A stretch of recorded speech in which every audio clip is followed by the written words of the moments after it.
ugendera mu kigare, uri n'umuswa, nta nubwo uzi gukora ubushakashatsi, waragoswe ku kwiyemera, urasesagura.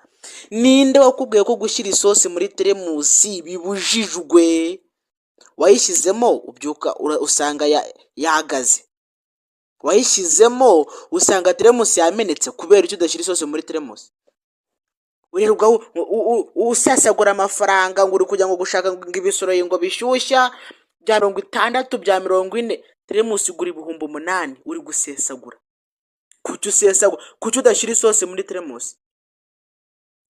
Shyira isosi muri teremusi, shyira isosi muri teremusi, ugabanye gusesagura. We niyo mpamvu uri umukene. Utaruka ndeba, jya muri comment tuvuge ngo ndabatijwe sinzongera gusesagura, ngiye gushyira isosi muri teremusi. Wowe yishyiremo urebe ko hari ikizaba.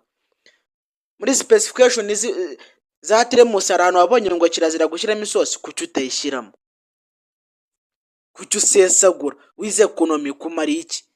Shyira isosi muri teremusi wowe. Utaruka ndeba.